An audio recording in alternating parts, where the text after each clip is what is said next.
ममता के देवर की शादी थी। पिछले 10 सालों से ममता इस घर की बहू थी और इस घर का सारा बोझ अपने कंधों पर अकेला उठा रखा था। सास ससुर ने ममता की शादी होते ही सारी जिम्मेदारी ममता के कंधों पर डाल दी थी और 10 साल से ममता सब कुछ अच्छे से संभाल रही थी। अब ममता की देवरानी आने वाली थी। ममता बहुत खुश थी कि अब उसका साथ देने के लिए उसकी देवरानी आने वाली है और दोनों देवरानी जेठानी मिलकर बहुत अच्छे से पूरा घर संभाल लेंगी। उधर ममता की देवरानी पिंकी के मायके में पिंकी की भाभी और माँ ने पिंकी को अच्छे से समझा दिया था कि देख, तेरी जेठानी ममता पिछले 10 सालों से उस घर की बहू है और उसने पूरे घर को अपने कब्जे में ले रखा होगा और सारा कुछ ममता के हाथों में होगा और वह उस घर की अकेली मालकिन है पिछले 10 सालों से। तेरे जाने से उसे नुकसान तो होगा ही और वह कोशिश करेगी तेरे ऊपर सारा काम डालकर खुद घर की मालकिन बनी फिरे। तो तू ज़रा सावधान रहना और अपनी जेठानी से बचकर रहना और उसके हुक्म पर मत चलना। पिंकी ने अपनी माँ और भाभी की बातों को बहुत अच्छे से गांठ बांध लिया था और सोच लिया था कि वह अपनी जेठानी ममता से बिल्कुल भी दबने वाली नहीं है। जैसे ममता उस घर की बहू है, वह भी उस घर की बहू बनने जा रही है और उसका भी बराबर का हक होगा। यही सब सोचकर पिंकी विदा होकर अपने ससुराल आ चुकी थी। 1-2 दिन तो शादी की रस्मों में निकल गए और ममता अकेले ही सारा घर और सब कुछ संभाल रही थी। जिस तरह से ममता पूरे घर को अकेले संभाल कर रखी हुई थी, पिंकी देखकर घबरा रही थी कि इतना सब कुछ वह अकेले कैसे करेगी। अब पिंकी की पहली रसोई की रस्म थी। ममता पिंकी को लेकर रसोई घर में गई और पिंकी से बोला, यहाँ पर सारा सामान रखा हुआ है, तुम खीर बना लो, साथ में आलू की सब्जी और पूरियाँ बना लेना। सिंपल खाना सही रहेगा। वैसे भी सब लोग थके हुए हैं, तुम भी थकी हुई होगी, तो ज़्यादा काम धाम करने से अच्छा है पूरी खीर और आलू की सब्जी बना लो। सबको बहुत पसंद भी है और तुम्हें भी ज़्यादा झंझट नहीं होगा। सारा सामान मैंने यहाँ पर रख दिया है। पिंकी ने सोचा ममता जानबूझकर सिंपल खाना बनवा रही है ताकि सब सोचे कि पिंकी को कुछ भी नहीं आता। ममता के किचन से निकल जाने के बाद पिंकी ने तुरंत अपने मायके अपनी भाभी को फ़ोन लगाया और बताया कि आज पहली रसोई में उसकी जेठानी ने उसे खीर पूरी और आलू की सब्जी बनाने को बोला है। तो उसकी भाभी ने भी वही बात बोली, यह तुम्हारी जेठानी ने जानबूझकर किया है ताकि तुम्हारे ससुराल वालों को ऐसा लगे कि तुम्हें ज़्यादा कुछ घर के काम नहीं आते और तुम उसकी बात क्यों मानोगी। वह कोई तुम्हारी सास थोड़ी ना है। तुम्हें जो भी दिल करे वह बनाओ, बल्कि कुछ अच्छा सा बनाओ। पिंकी ने बोला, बिल्कुल भाभी, मैं भी यही सोच रही हूँ। पिंकी ने फ़ोन रख दिया और सोचने लगी कि वह क्या बनाए। उसने फ्रिज खोलकर देखा, फ्रिज में पनीर रखा हुआ था। उसने किचन से अच्छे से मुआयना किया तो उसे किचन में उसकी ज़रूरत का सारा सामान मिल गया। पिंकी ने सोचा वह कढ़ाई पनीर, नान, वेज पुलाव और मीठे में गुलाब जामुन बनाएगी। सब कुछ पिंकी अपने मायके से सीख कर आई थी। उसे लग रहा था कि ममता ने जानबूझकर इतना सिंपल खाना बनवाना चाहा ताकि उसकी बेइज्जती हो सके। पिंकी ने अपने अनुसार खाना बनाना शुरू कर दिया और सोचा वह बहुत अच्छा खाना बनाकर दिखाएगी। पिंकी ने खाना बनाना शुरू किया। पिंकी ने यह सब कुछ पहले बनाया तो था, लेकिन बहुत ही कम मात्रा में, सिर्फ सीखने के उद्देश्य से, और इस वजह से सब कुछ बहुत अच्छा बना था। पर आज उसे वही सब कुछ बहुत ज़्यादा मात्रा में बनाना था क्योंकि घर वाले के साथ साथ कुछ मेहमान भी थे। पिंकी ने जब ज़्यादा मात्रा में खाना बनाना शुरू किया तो सब कुछ गड़बड़ होने लगा। उसे किसी भी सामग्री का अंदाज़ा नहीं लग रहा था कि वह क्या और कितना डाले। सबसे पहले उसने कढ़ाई पनीर बनाने की सोची, लेकिन सारे मसाले उसने बेतुके ढंग से डाल दिए और अगर इतना ज़्यादा पनीर एक साथ डालने पर सारे पनीर टूट गए और उनका हलवा बन गया। पिंकी की तो हालत ख़राब हो रही थी। सब्जी का हाल देखकर उसे समझ में नहीं आया कि इतनी ज़्यादा गड़बड़ कैसे हो गई। उसकी आंखों से आंसू आ रहे थे। उसने सोचा चलो जल्दी से पुलाव बना लेती हूँ, शायद वह अच्छा बन जाए। और पिंकी ने वेज पुलाव बनाना शुरू कर दिया, लेकिन इतनी ज़्यादा मात्रा में पुलाव उसने पहले कभी नहीं बनाया था। जब उसने पुलाव को खोल कर देखा तो उसमें ना कोई रंगत थी और ना ही वह खिले खिले बने थे, बल्कि वह पुलाव नहीं खिचड़ी लग रहा था, वेज खिचड़ी। पिंकी को तो अब सच में रोना आ रहा था। उसने थोड़ा सा चम्मच में लेकर टेस्ट किया तो स्वाद बिल्कुल ही बेकार आ रहा था। पिंकी ने नान के लिए आटा लगाया था। उसे खोलकर जब देखा तो उसकी भी हालत बुरी थी। वह नान का आटा नहीं बल्कि पूरियों का आटा लग रहा था, क्योंकि नान का आटा गूंथकर काफ़ी देर तक रखना पड़ता है। लेकिन पिंकी ने इस बारे में सोचा ही नहीं था। अब तो पिंकी को समझ में आ चुका था कि सब कुछ गड़बड़ हो चुका है, तो गुलाब जामुन बनाकर वह क्या ही करेगी और क्या गारंटी है कि गुलाब जामुन सही बन जाएंगे। उसने तुरंत अपनी भाभी को फ़ोन लगाया और किचन का सारा हाल बताया। उसकी भाभी ने बोला, अब क्या करेगी, तूने तो सारी गड़बड़ कर दी। इससे तो तेरी बहुत बेइज्जती हो जाएगी और तेरी जेठानी को तेरा मजाक बनाने का मौका मिल जाएगा। पिंकी ने अपनी भाभी से बोला, भाभी अब तुम ही कुछ आइडिया दो, मैं क्या करूं? मेरी तो बहुत बेइज्जती हो जाएगी। पिंकी की भाभी ने बोला, अब मैं क्या करूं? पिंकी तू तो दूसरे शहर में भी है, नहीं तो मैं कुछ सोचती भी। अब तू एक काम कर, चुपचाप आसपास के किसी होटल से खाना मंगवा ले और उसे प्लेट में डालकर सर्व कर देना। किसी को बताने की ज़रूरत ही नहीं कि तूने नहीं बनाया है। पिंकी ने बोला, लेकिन मैं तो इस शहर में बिल्कुल नहीं हूँ, मैं कैसे किसी से मंगवा लूँ? तो पिंकी की भाभी ने बोला, अरे मोबाइल देखना, आजकल सब कुछ मिल जाता है, तू होम डिलीवरी करवा ले और चुपचाप चुपके से ले लेना। पिंकी ने सोचा, इसके अलावा मेरे पास कोई रास्ता भी नहीं है। लेकिन जितना आसान पिंकी और उसकी भाभी सोच रहे थे, उतना आसान सब कुछ नहीं था। पिंकी को तो अभी अपने ससुराल का एड्रेस तक पता नहीं था। वह किस एड्रेस पर होम डिलीवरी करवाती? उसका पति भी कहीं बाहर गया हुआ था, नहीं तो उसकी मदद ले सकती थी। जेठानी की मदद लेना उसे गवारा नहीं था, नहीं तो उसकी बेइज्जती हो जाती। सास को कुछ बताने की उसकी हिम्मत नहीं थी। पिंकी अब बहुत ज़्यादा बेचैन हो चुकी थी। उसे लग रहा था उसे अपना बेकार खाना ही सबके सामने परोसना पड़ेगा और उसकी बेइज्जती होना तो अब तय ही है। तभी पिंकी की जेठानी रसोई में आ गई। पिंकी से बोली, पिंकी खाना तैयार हो गया, चलो सब लोग खाने का इंतज़ार कर रहे हैं। जेठानी को देखते ही पिंकी घबरा गई। उसे समझ में नहीं आ रहा था कि वह क्या बोले। ममता ने पूछा, क्या हुआ पिंकी, खाना नहीं बना क्या? अभी पिंकी ने कुछ बोला नहीं था तो ममता ने खुद ही किचन देखना शुरू किया और उसके द्वारा बनाया गया खाना देखकर ममता का दिमाग घूम गया। उसने बोला, यह तुमने क्या किया पिंकी? मैंने तुमसे एक सिंपल आलू की सब्जी, पूरी और खीर बनाने को बोला था और तुमने इतना सब कुछ बनाया। वह भी देखकर अच्छा नहीं लग रहा है। मैं समझ सकती हूँ इतनी ज़्यादा मात्रा में तुमने पहले कभी खाना नहीं बनाया होगा, इसलिए यह सब गड़बड़ हो गई है। इसीलिए मैंने तुमसे सिंपल पूरी सब्जी और खीर बनाने को बोला था। पिंकी के पास ममता की बातों का कोई जवाब नहीं था।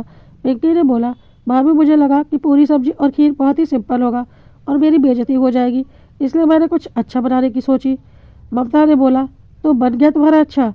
पिंकी, मुझे बहुत अच्छे से पता है, कोई भी लड़की शादी से पहले बहुत ज़्यादा किचन का खाना बनाने का काम नहीं करती, वह भी इतनी ज़्यादा मात्रा में तो बिल्कुल भी नहीं।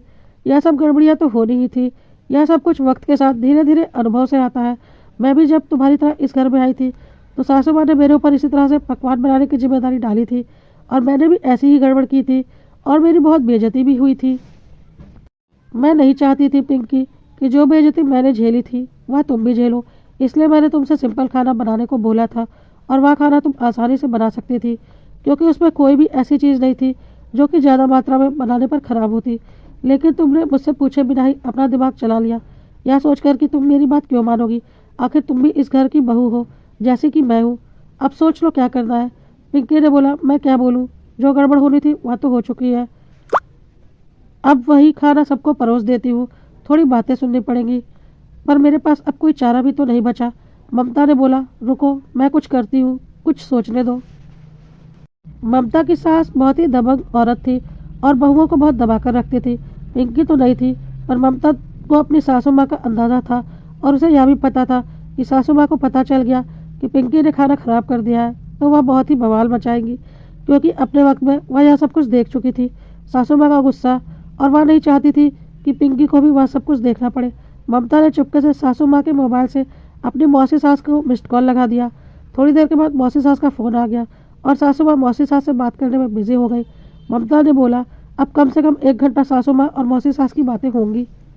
ममता ने बोला, अब तू जल्दी से खीर बना ले, क्योंकि खीर बनाने में ज़्यादा मुश्किल नहीं है, मैं जल्दी से पूरी और सब्जी बना लेती हूँ। पिंकी ने बोला, खीर चढ़ाकर मैं आपकी मदद कर देती हूँ।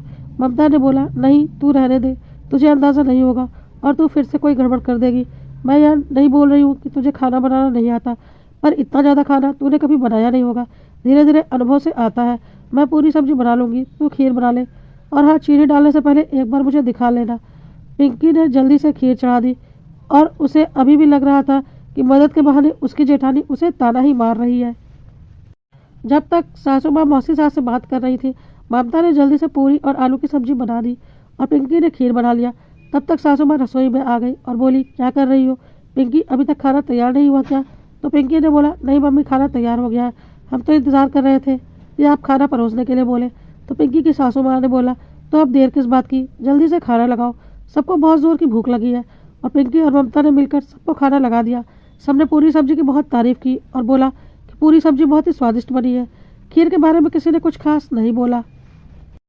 पिंकी को मन ही मन बहुत गुस्सा आ रहा था, क्योंकि असलियत में तो उसने बस खीर ही बनाई थी, जिसको कि ज़्यादा तारीफ नहीं मिली थी। पिंकी को लगा कि जेठानी से पूछकर चीनी डाली थी। ज़रूर उन्होंने जानबूझकर चीनी को कम या ज़्यादा डलवाया होगा, जिसकी वजह से खीर खराब हो गई होगी। जब पिंकी और ममता खाना खाने के लिए बैठी तो खीर में बस चीनी ही बराबर मात्रा में पड़ी थी। दूध और चावल का तो कोई मेल ही नहीं था, और ना ही चावल सही ढंग से पके थे। पिंकी को समझ में आ गया कि पाक कला में अपनी जेठानी का सामना करना बहुत ही मुश्किल है, और उसकी जेठानी को बहुत ही अच्छा खाना बनाती है और बहुत ही अच्छा अंदाज़ा है उसे तेल और मसालों का। अगले दिन पिंकी ने अपने मायके फ़ोन करके अपनी माँ को अपनी पहली रसोई का हाल बताया, तो उसकी माँ ने बोला, हाँ तेरी जेठानी ने तेरी मदद कर दी होगी, यह दिखाने के लिए कि वह बहुत ही अच्छी है, पर उसकी मीठी मीठी बातों में बताना वह इसी तरह से तुझे झांसे में लेगी और अपना उल्लू सीधा करेगी। तू बस यह सोच कि जिस तरह से वह उस घर की बहू है, तू भी उस घर की बहू है और बराबर की हकदार है। तो हर मामले में अपनी जेठानी की बराबरी रखना। किसी मामले में जेठानी से दबने की ज़रूरत नहीं, क्योंकि वह कोई तेरी सास नहीं है बल्कि जेठानी है। पिंकी ने बोला, हाँ माँ बिल्कुल, हम दोनों का इस घर पर बराबर का हक है, तो फिर जेठानी से दबना कैसा। कुछ देर के बाद ममता पिंकी के पास आई और बोली, देखो पिंकी, हमारी सासू माँ बहुत ही दमक महिला है। अभी भी वह इतनी दमक है तो सोचो आज से 10 साल पहले उनका रूप क्या रहा होगा। उस वक्त उनकी उम्र भी अभी से 10 साल कम ही थी, बिल्कुल तगड़ी थी वह, और मेरा तो जीना ही मुश्किल कर रखा था। मैंने कैसे शुरू के 4-5 साल काटे वह मैं ही जानती हूँ। हमारी सास घर में कोई भी काम नहीं करती, बल्कि बस हुक्म चलाती है और बहुओं को अपना गुलाम समझती है। मैंने तो झेला है, पर मैं नहीं चाहती कि तुम भी झेलो, इसलिए मैं हर कदम पर तुम्हारे साथ हूँ। हम दोनों मिलकर पूरा घर अच्छे से संभाल लेंगे, जिसे आज तक मैं अकेले संभाल रही थी। पिंकी मन ही मन सोच रही थी कि आप अकेले ही संभाल रही थी और अब आप अकेली ही मालकिन बनना चाहती हैं, इसलिए सासू माँ के खिलाफ मुझे भड़का रही हैं। लेकिन मैं आपकी बातों में नहीं आने वाली।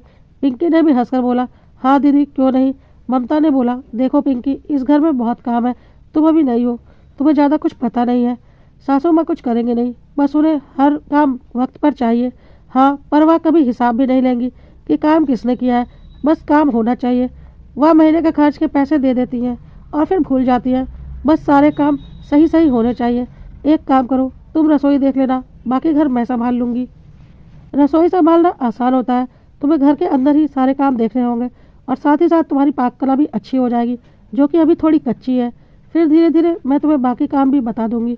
अभी तुम रसोई से शुरुआत करो, क्योंकि पहले पाक कला अच्छा करो, नहीं तो कल को किसी न किसी से ताना ज़रूर सुन लोगी। पिंकी ने बोला, ठीक है दीदी।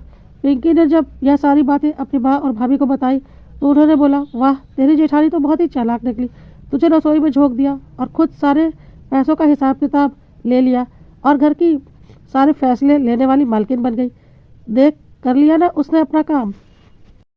पिंकी भी अपनी माँ और भाभी की बातों में आ गई, क्योंकि पिंकी की माँ और भाभी लगातार पिंकी के मन में यही बात डाल रही थी कि यदि जेठानी की बातों में रही तो तेरी उस घर में कोई इज्जत नहीं रह जाएगी और तू उसकी नौकर बनकर रहेगी।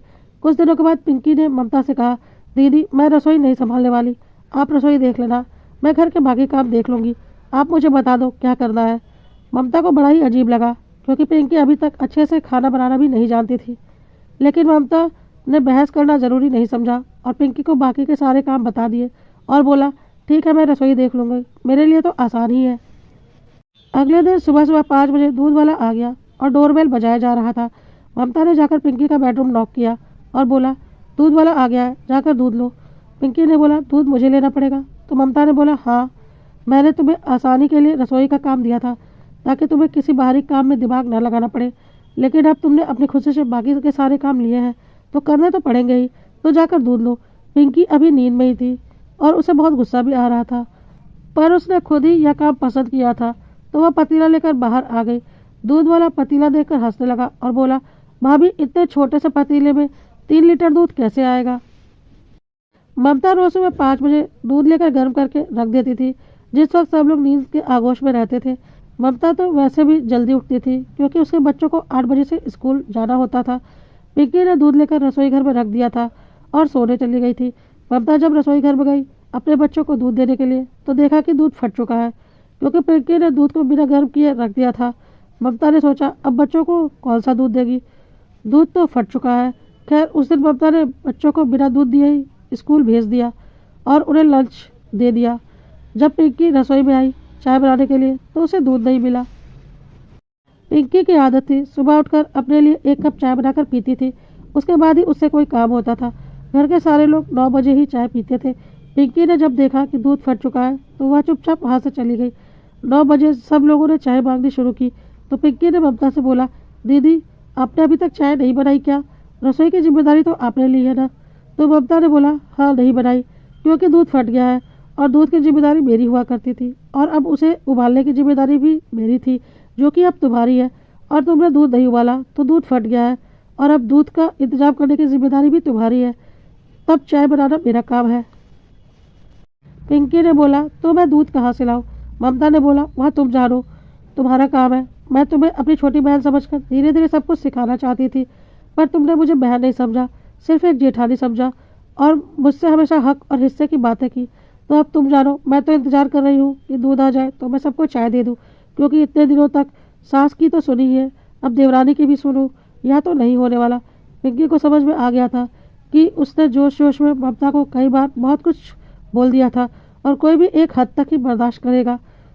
वह तो देवरानी होकर ममता की कोई भी बात बर्दाश्त नहीं कर सकती थी, तो ममता से कैसे उम्मीद करेगी कि वह देवरानी की बातें बर्दाश्त करे। पिंकी को अभी ठीक से पता नहीं था कि दूध कहाँ मिलेगा, क्योंकि अभी वह इतना सब कुछ समझ नहीं पाई थी। उसने तो सीधे सीधे ममता से सारे घर की जिम्मेदारी ले ली थी। फिर भी ममता ने पिंकी को दूध वाले का नंबर सेंड किया, साथ ही साथ एक दुकान वाले का नंबर भी सेंड किया, लेकिन पिंकी तो अपने ही गुमान में थी। उसने झोला उठाया और दूध लेने बाहर निकल पड़ी। जब वह दूध वाले के पास पहुंची तो दूध वाले ने बोला, भाभी आप क्यों आई दूध लेने के लिए? फ़ोन कर दिया होता तो मैंने दूध घर पहुंचा दिया होता। तो पिंकी ने बोला, अरे नहीं, मुझे और भी कुछ काम था, और चुपचाप दूध लेकर घर आ गई। ममता ने पिंकी को अब कुछ भी बोलना जरूरी नहीं समझा, क्योंकि वह समझ चुकी थी कि भले ही पिंकी को वह अपनी छोटी बहन समझती है, लेकिन पिंकी उसे बस अपनी जेठानी समझती है, अपनी एक हिस्सेदार समझती है। इसलिए ममता ने भी अब झुकना गंवारा पसंद नहीं किया। ममता नाश्ता बनाने लगी, तभी पिंकी की सास बाहर निकली और बोली, अभी तक कपड़े मशीन में नहीं डाले, क्या कर रही हो दोनों बहू? मैं ही सारा काम करूँगी क्या? ममता ने कोई जवाब नहीं दिया। पिंकी सामने खड़ी थी, सासू माँ ने उसे अच्छा खासा सुनाया। ममता ने चुपचाप नाश्ता बनाकर सबको नाश्ता करवाने लगी और नाश्ता करवाकर वह अपने रूम में चली गई। तब तक काम वाली आ गई। पिंकी छत पर कपड़े डाल रही थी। काम वाली बर्तन धोने लगी तो सासू माँ ने चिल्लाया, काम वाली बर्तन धो रही है, तुम छत पर क्या कर रही हो? उस पर नज़र कौन रखेगा? जब तक वह बर्तन धोकर और झाड़ू पोछा करके चली ना जाए उसके साथ साथ रहो, नहीं तो वह हाथ की सफाई कर देगी। पिंकी का दिमाग काम नहीं कर रहा था। वह जल्दी जल्दी कपड़े डालकर नीचे आ गई और काम वाली के साथ लगी रही, तब जब तक काम वाली काम करके गई नहीं। पिंकी को लग रहा था कि ममता ने बहुत ही चालाकी से उसे किचन की जिम्मेदारी दे दी है, ताकि तीनों टाइम का खाना वह बनाए और वह खुद दिन भर आराम करे। पर अब पिंकी को समझ में आ रहा था कि ममता कितना काम करती थी।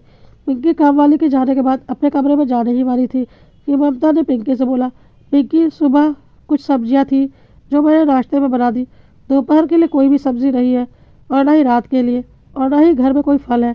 तुम्हें जाकर सब्जी और फल लाने पड़ेंगे, या फिर जैसे तुम्हें लेना हो ले लो, यह तुम्हारा काम है।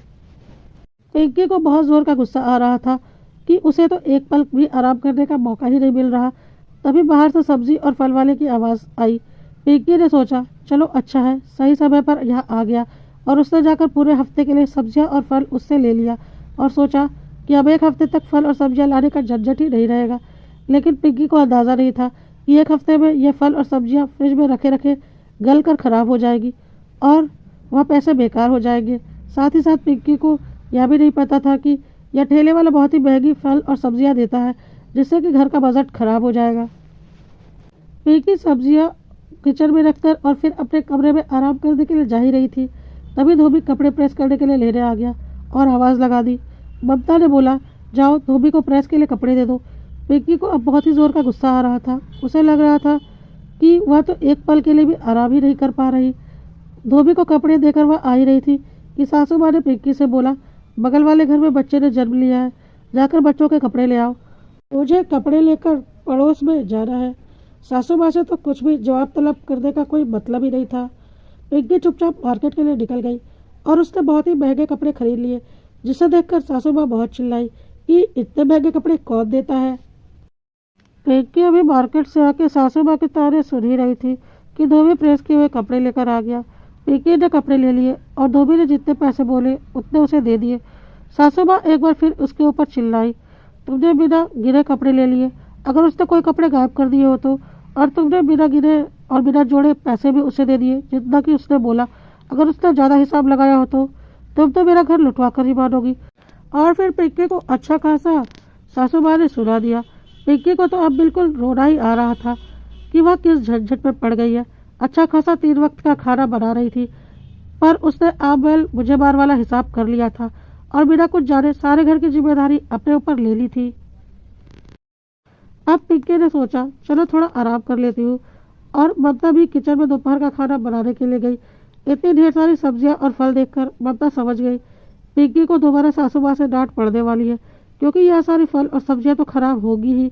दोपहर को खाना खाने के बाद पिंकी को 1 घंटा सोने की आदत थी, पर जैसे ही दोपहर का खाना खत्म हुआ काम वाली बर्तन धोने के लिए आ गई और पिंकी को फिर से उसकी रखवाली के लिए बैठना पड़ा। पिंकी अंदर ही अंदर बहुत चिढ़ रही थी कि वह किस झंझट में पड़ गई है। अभी काम वाली गई ही थी कि सासू माँ ने बोला छत से कपड़े उठा कर ले आओ, नहीं तो धूप में खराब हो जाएंगे और सारे महंगे कपड़े हैं, उनका रंग हल्का पड़ जाएगा। तो पिंकी छत पर चली गई कपड़े उठाने के लिए। कपड़े उठाकर पिंकी फिर अपने रूम में जाने को थी कि सासू माँ ने बोला मैं बगल वाले घर में जा रही हूँ बच्चे को देखने के लिए, जल्दी से मेरी साड़ी प्रेस कर दो। अब वह सासू माँ की साड़ी प्रेस करने लगी और अंदर ही अंदर उसे लग रहा था कि उसने बहुत बड़ी गलती की ममता से पंगा लेकर। ममता ने तो उसे उसके हिसाब से काम दिए थे और उसने ही हिस्से बंटवारे और अपने हक की बात की थी। पिंकी अभी साड़ी प्रेस कर ही रही थी कि ममता ने आकर बोला बच्चों के स्कूल की फीस और बिजली का बिल भी भरना है, वक्त पर भर देना। पिंकी ने बोला हाँ मैं भर दूंगी। पिंकी को लग रहा था कि उसने बहुत बड़ी गलती कर दी है। सासू माँ की साड़ी प्रेस करके वह रूम में आकर थोड़ी देर बैठी ही थी कि ममता ने बोला शाम के दिए बत्ती का वक्त हो गया है, जाकर भगवान का दिया लगा दो। पिंकी को बहुत अच्छे से समझ में आ चुका था कि ममता दिन भर उससे कहीं ज़्यादा काम करती है और उसने किचन का काम बहुत सोच समझकर उसे दिया था ताकि उसके ऊपर ज़्यादा काम का बोझ ना पड़े। लेकिन पिंकी तो अपने माँ और भाभी के कहे अनुसार अपना हक जता रही थी और घर की मालकिन बनना चाहती थी। खैर पिंकी ने पंगा तो ले ही लिया था, तो निभाना तो उसे था ही। इधर पिंकी रोज महंगे फल और सब्जियां खरीद रही थी, जिनमें से आधे से अधिक खराब हो जाते थे और वह फिर दोबारा खरीद लेती थी। कई बार बोलने पर भी उसने स्कूल की फीस और बिजली का बिल भी नहीं भरा था और उसके देर से सोने की आदत की वजह से रोज दूध भी फट रहा था और दोबारा दूध लाना पड़ रहा था, जिससे कि फल सब्जी और दूध के दुगने पैसे लग रहे थे। धोबी का हिसाब भी वह बिना किए उसके मुँह मांगे पैसे दे रही थी और धोबी भी अच्छी हाथ की सफाई कर रहा था।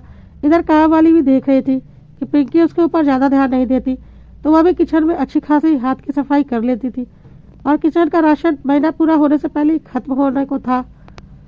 जो चीज़ें महीने में एक बार मंगवाई जाती थी अब वह 2 बार आ रही थी। अभी महीना बचा था कि सासू माँ का पैसों का डब्बा खाली हो गया, जिसमें कि इस महीने के खर्च के पैसे थे और पिछले घर खर्च से बचे हुए भी काफ़ी पैसे थे। लेकिन पिंकी ने सब कुछ खत्म कर दिया था और अभी महीने में 10 दिन बाकी थे। साथ ही साथ बच्चों की फीस और बिजली का बिल भी नहीं भरा गया था। बच्चों के स्कूल से और बिजली विभाग से मैसेज आ गया कि अब पेनाल्टी लगेगी क्योंकि ड्यू डेट बीत चुकी है। सासू माँ ने जब बच्चों की फीस और बिजली के बिल में पेनाल्टी वाला मैसेज देखा तो पिंकी को अच्छा खासा सुनाया कि वक्त पर बच्चों की फीस और बिजली का बिल क्यों नहीं जमा किया गया। पिंकी के पास कोई जवाब नहीं था। वह तो यह बिल्कुल नहीं बता सकती थी कि घर खर्च के पैसे वाले डब्बे में पैसे बचे ही नहीं हैं और अभी महीने के 10 दिन बाकी है। पिंकी को समझ में नहीं आ रहा था कि वह क्या करे। ममता से भी वह कुछ बोल नहीं सकती थी क्योंकि ममता अब उससे ज़्यादा बात ही नहीं करती थी, क्योंकि ममता ने देख लिया था कि वह भले ही उसे अपनी छोटी बहन समझती है पर पिंकी उसे कोई इज्जत नहीं देती। आत्मसम्मान तो ममता का भी था। पिंकी ने चुपचाप अपने पास से पैसे डब्बे में डाल दिए और उससे बिजली का बिल और बच्चों की फीस भर दी और बाकी महीने का खर्च भी उसने उसी से चलाया। इन सब घर के कामों में पिंकी इतना ज़्यादा थक जाती थी कि वह परेशान हो जाती थी और उसे आराम करने का तो बिल्कुल भी वक्त नहीं मिलता था। साथ ही साथ उसकी फिजूल खर्ची और लापरवाही के कारण उसके खुद के लगभग 15,000 रुपये घर खर्च में निकल गए थे। पिंकी को लग रहा था इस तरह से वह तो कंगाल हो जाएगी और खुद के पैसों से वह कितने दिनों तक घर खर्च में लगा सकती है? आखिर उसके पास भी कितने पैसे हैं? पिंकी ने सोचा अगले महीने वह ममता से बात करके दोबारा किचन की जिम्मेदारी अपने ऊपर ले लेगी। और जैसे ही महीना ख़त्म हुआ, पिंकी ममता के पास गई और बोली, दीदी यह घर आप ही संभालो, मेरे से नहीं होने वाला, वापस मैं किचन की जिम्मेदारी संभालना चाहती हूँ। तो ममता ने बोला, समझ क्या रखा है तुमने मुझे?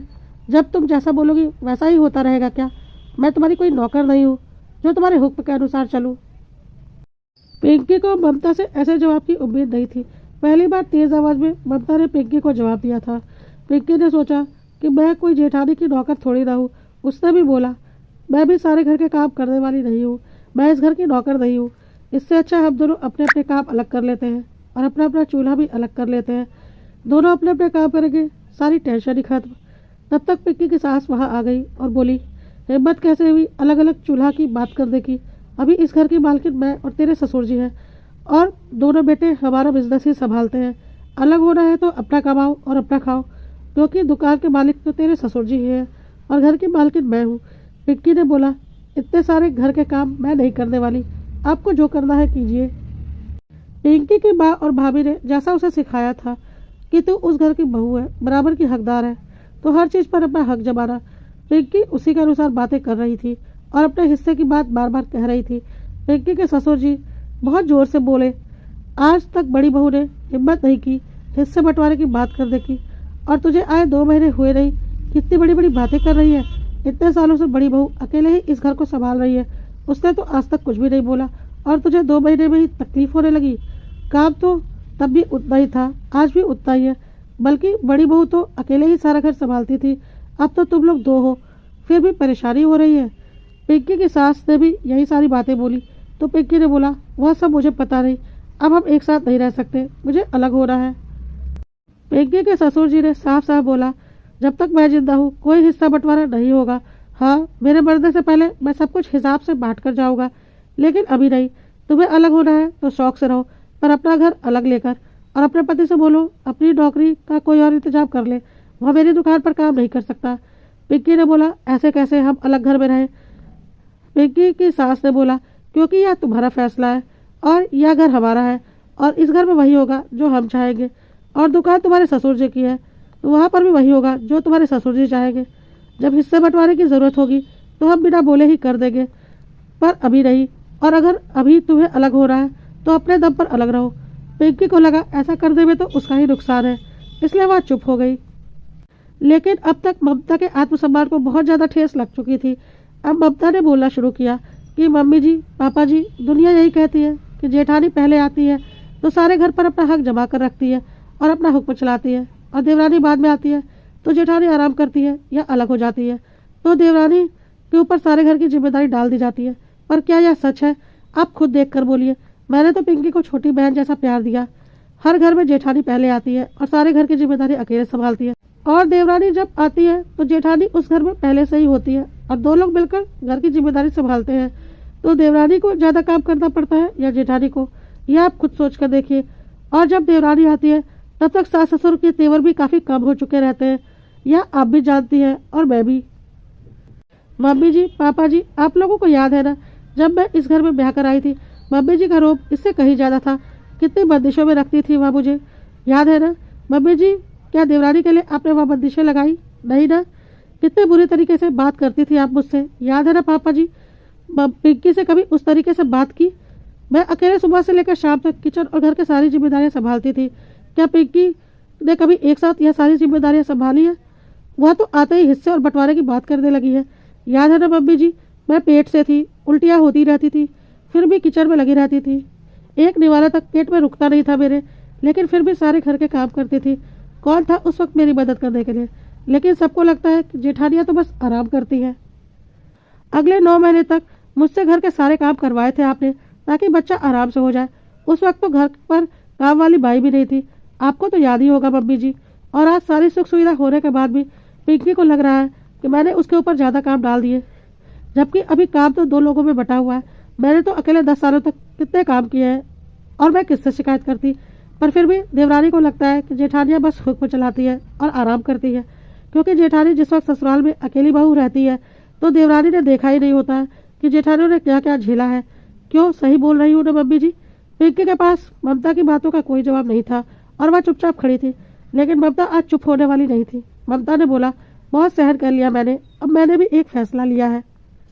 ममता ने बोला, हर घर की यही कहानी है कि जब भी देवरानी आती है उसका यही कहना होता है कि यह जेठानी का राज चलता है और वह तुरंत ही अलग हो जाती है, जबकि जेठानी इतने सालों तक सबको साथ में लेकर चल रही होती है, सबके नखरे उठा रही होती है, लेकिन जेठानी की कोई हैसियत ही नहीं होती। साथ ही साथ कई घरों में यह भी होता है कि सास ससुर को छोटी बहू ज़्यादा प्यारी हो जाती है, क्योंकि इतने सालों में बड़ी बहू से उनके काफ़ी बहस हो चुकी रहती है और वह उन्हें पसंद नहीं होती। इसलिए छोटी बहू के आने के बाद अक्सर सास ससुर को लगता है कि बड़ी बहू से तो हमारी नहीं बनने वाली, इससे हमें बनाकर रखना होगा, क्योंकि उनके पास और कोई चारा भी नहीं होता। इसलिए उन्हें छोटी बहू प्यारी लगने लगती है और बड़ी बहू की कोई हैसियत नहीं रहती, सिवाय तारों के उसे कुछ भी नहीं मिलता। इसलिए अब मैंने भी एक फैसला किया है। ममता आज बहुत ही गुस्से में थी। उसने पिंकी से बोला, पिंकी, तुमने हमेशा मुझे अपनी जेठानी समझा, जबकि मैं तुम्हें अपनी छोटी बहन समझकर तुम्हारी पहली रसोई में की गई गड़बड़ को इतनी आसानी से संभाल लिया था। यदि मैं जेठानी होती ना तो सारे घर में यह बात फैला देती, लेकिन मैंने आज तक किसी को यह जानने नहीं दिया। पर आज मैं बताऊंगी, क्योंकि जब तुम देवरानी बनकर रह सकती हो तो मैं भी जेठानी बनकर ही बोलूंगी। तुमने पहली रसोई में सारा खाना खराब कर दिया था, याद है ना? और जिस पूरी सब्जी का नेक तुम्हें मिला था वह मैंने बनाया था। तुमने बस खीर बनाई थी जिसमें कि कोई स्वाद नहीं था, याद है ना? या भूल गई? पिंकी के पास आज कोई जवाब नहीं था। क्या तुमने एक बार भी सोचा इतना सारा खाना जो तुमने खराब किया था उसका क्या हुआ? क्योंकि यदि मैं इतना सारा खाना फेंकती तो सासू माँ को जरूर पता चल जाता और फिर तुम्हारी खैर नहीं थी। अगले दिन नाश्ते में जो पकौड़ियाँ सबने खाई थी ना, वह तुम्हारे खराब किए हुए पुलाव और सब्जी को मिलाकर बनाई गई थी, जिसकी सबने बहुत तारीफ की थी। तुमने एक बार भी नहीं सोचा था ना कि इतना खाना तुमने बर्बाद किया था वह कहाँ गया? क्योंकि मैंने उसे फिर से खाने के लायक बना दिया था, कुछ भी फेंका नहीं था, ताकि सासू माँ को पता ना चल सके कि तुमने क्या किया है। लेकिन फिर भी तुमने मुझे हमेशा जेठानी ही समझा। मैं तुम्हारी सहूलियत के लिए तुम्हें रसोई के काम दिए थे, क्योंकि रसोई में वैसे भी बस 3 वक्त का खाना बनाना था। इससे तुम्हारी पाक कला भी अच्छी हो जाती और तुम्हें ज़्यादा परेशानी भी नहीं होती। लेकिन तुम्हें लगा कि मैं मालकिन बनने के लिए तुम्हें यह सारे काम दे रही हूँ, इसलिए तुमने बोला कि तुम बाकी का घर संभालोगी। और तुम्हें जल्द ही पता चल गया कि रसोई संभालना ज़्यादा आसान था या बाकी घर की जिम्मेदारियाँ। तुम्हें क्या लगता है मुझे नहीं पता कि घर खर्च के पैसे महीने की 20 तारीख को ही तुमने खत्म कर दिए थे और डब्बे में पहले से पड़े हुए पैसे भी तुमने खत्म कर दिए थे और तुमने अपने पास से पैसे मिलाकर घर का खर्च चलाया है। लेकिन यह बात भी मैंने कभी किसी को नहीं बताई। तुमने कितनी सब्जियां और फल सड़ाकर फेंके हैं, लेकिन यह बात भी मैंने कभी किसी से नहीं बताई। लेकिन अब मैं चुप रहने वाली नहीं। मेरा भी आत्मसम्मान है। यदि तुम इस घर की बहू हो तो मैं भी इसी घर की बहू हूँ। तुम हक की बातें करती हो तो कान खोल कर सुन लो। जितना हक तुम्हारा है उतना ही हक मेरा भी है। जेठानी हो तो क्या हुआ, हर वक्त यह ताना सुनना कि जेठानी ने सारे घर पर कब्जा करके रखा हुआ है, मैं बर्दाश्त नहीं कर सकती। क्योंकि सच्चाई यह है कि जेठानी घर पर कब्जा करके नहीं रखती, बल्कि सालों तक घर की नौकर बनकर रहती है और देवरानी आते ही खुद को घर का आधा हिस्सेदार मानकर चलती है। जब बराबरी की बात करती है तो काम भी बराबरी के करने पड़ेंगे। मैंने एक फैसला लिया है। 10 साल तक इस घर को मैंने अकेले संभाला है। अब मेरा फैसला यह है कि पिंकी बार बार यही बोलती है ना कि मैं इस घर में बराबर की हकदार हूँ, तो जो काम मैंने 10 साल तक अकेले किए हैं वह काम पिंकी 10 महीने तक अकेले करके दिखा दे और फिर यह बराबरी की बातें करे। जब मैं इस घर में आई थी तो सास ससुर पति और देवर थे और सारे घर के काम सासू माँ ने मेरे ऊपर डाल दिए थे। मैं भी नहीं रही थी, मुझे भी कुछ पता नहीं था। बहुत ताने सुने हैं मैंने सासू माँ के, बहुत गलतियाँ की थी उस वक्त मैंने, लेकिन मेरे सर के ऊपर किसी जेठानी का हाथ नहीं था जो मेरी गलतियाँ छुपा लेती। सारी डांट मैंने अकेले खाई है। अब मैं अपने बच्चे को लेकर मायके जा रही हूँ और 10 महीने तक वहीं रहूँगी। मेरे बच्चे वहीं से स्कूल जाएंगे। पिंकी के लिए वही माहौल होगा जो कि मेरे लिए था। पिंकी को ससुराल में उतने ही सदस्यों के लिए काम करना पड़ेगा जितनों के लिए मैंने किया था। मैं और मेरे बच्चे यहाँ नहीं रहेंगे, लेकिन मेरे पति यहीं रहेंगे। जिस तरह से मैंने देवर के लिए किया था, पिंकी को भी अपने जेठ के लिए करना पड़ेगा।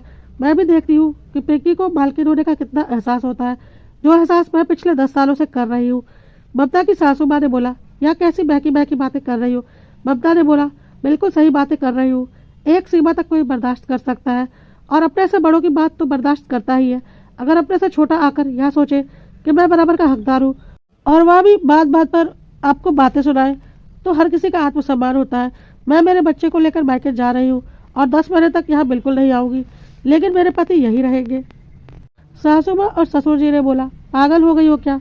इस घर में वही होता है जो हम चाहते हैं, क्योंकि इस घर के मालिक अभी हम हैं।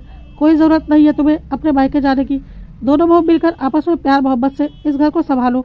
लेकिन ममता अपनी जिद पर अड़ी थी और बोला, बिल्कुल संभालूंगी, लेकिन आत्मसम्मान के साथ, न कि यह ताने सुनकर कि मैंने जेठानी होने का फ़ायदा उठाया है और सब कुछ अपने कब्जे में कर रखा है। और साथ ही साथ देवरानी को भी यह एहसास दिलाना चाहती हूँ कि जेठानी जब घर में आती है उसके साथ क्या क्या होता है, क्योंकि यह सिर्फ मेरी देवरानी नहीं, दुनिया की हर देवरानी को भ्रम होता है कि जेठानियाँ ससुराल में मज़े करती है। अब मेरी बात कोई माने या ना माने, मैंने तो यह फैसला ले लिया है और मैं जा रही हूँ। मुझे आज कोई नहीं रोक सकता, नहीं तो आप लोग सोच भी नहीं सकते कि मैं कौन सा कदम उठा लूँगी। ममता के सास ससुर ने बोला, तो फिर हमारा भी फैसला सुन लो। तुम्हें अलग होना है, अपने मायके जाना है, चाहे जहाँ जाना है। अपने पति और बच्चों को लेकर जाओ। इस घर पर, हमारे बिजनेस पर तुम्हारे पति और बच्चों का कोई हक नहीं रहेगा। और वही बात मैं कह रहा हूँ जो कि मैंने पिंकी के अलग होने के जवाब में कही थी। ममता ने बोला, ठीक है, मैं तैयार हूँ, लेकिन यह मेरी जिद है। वहाँ भी मैं अपने आत्मसम्मान के लिए कि 10 महीने मैं मायके में रहूँगी, ना कि यह मेरे पति की जिद है। मैं मेरे पति से अलग होने को भी तैयार हूँ, पढ़ी लिखी हूँ, अपना खर्चा चला सकती हूँ। आप बोले तो मैं आपके बेटे को तलाक भी दे देती हूँ। आप अपने बेटे और पोते पोतियों को अपने पास रखिए, मैं अपना खर्चा चला लूँगी। लेकिन इस घर में तो अब मैं 10 महीने के बाद ही आऊँगी, नहीं तो कभी नहीं आऊँगी, जैसा आप लोगों को ठीक लगे। अगले 10 महीने तो पिंकी को सब कुछ झेलना ही पड़ेगा, जो कि मैं पिछले 10 सालों से झेल रही हूँ। पिंकी और उसके सास ससुर ने कभी सपने में भी नहीं सोचा था कि ममता इस हद तक आग बबूला हो सकती है और बात इतनी बिगड़ सकती है। लेकिन कहते हैं ना कि हर चीज़ की एक सीमा होती है। आज ममता के लिए सारी सीमाएं टूट चुकी थी। आज ममता का रौद्र रूप देखकर पिंकी और उसके सास ससुर की कोई हिम्मत नहीं थी ममता से बहस करने की। सब चुप थे। ममता ने अपने पति को फोन लगाकर अपने फैसले के बारे में बताया और बिना अपने पति का जवाब सुने बच्चों को लेकर अपने मायके के लिए निकल गई। पिंकी से उसके सास ससुर ने कहा, यह सब कुछ तुम्हारा ही किया धरा है। सब कुछ अच्छे से चल सकता था अगर तुम इतना हक और हिस्सेदारी की बातें नहीं करती। अब संभालो 10 महीने तक अकेले इस घर को, क्योंकि ममता भी अपनी जगह पर सही है। तुम्हें भी तो पता चले, एक बहू के सिर्फ हक ही नहीं होते, जिम्मेदारियां भी होती है। अगले ही दिन पिंकी के ऊपर घर और बाहर दोनों की जिम्मेदारी एक साथ आ गई। पिंकी की हालत तो खराब हो गई। पिंकी को लगने लगा वह इतनी सारी जिम्मेदारियां 10 महीने तक कैसे उठा पाएगी। उसे तो ढंग से कुछ आता भी नहीं था। साथ ही साथ सासू माँ बात बात पर पिंकी को अच्छा खासा सुनाती थी। 1 महीने में ही पिंकी को लगने लगा कि अब वह और बर्दाश्त नहीं कर सकती। उसने ममता को फ़ोन लगाया और बोला, दीदी मुझे माफ़ कर दो, मैं मेरी गलती मानती हूँ, लेकिन मैं इस घर को नहीं संभाल सकती। मुझे समझ में आ गया पिछले 10 सालों में आपने कैसे इस घर को संभाला है। प्लीज़ दीदी वापस आ जाओ, हम दोनों मिलकर इस घर को अच्छे से संभाल लेंगे और मैं आपसे काफ़ी कुछ सीखूंगी भी, पर मैं अकेले इस घर को नहीं संभाल सकती। ममता ने बोला, क्यों पिंकी, 10 महीने की बात हुई थी, 1 महीने में हालत खराब हो गई। तब तक पिंकी की सासू माँ ने फ़ोन ले लिया और ममता से बोला, हाँ हालत ख़राब हो गई। अब जो सबक तुम अपनी देवरानी को सिखाना चाहती थी उसे समझ में आ चुका है, और अब कान खोल कर सुन लो। तुम्हारा गुस्सा भी ठंडा हो चुका है, और अब यह मत भूलो कि मैं तुम्हारी सास हूँ। चुपचाप घर आ जाओ। ममता भी 1 महीने से मायके में थी, उसका गुस्सा भी काफ़ी ठंडा हो चुका था। उसने बोला, ठीक है मम्मी जी, मैं कल ही वापस आती हूँ। अगले दिन ममता अपने ससुराल आ गई।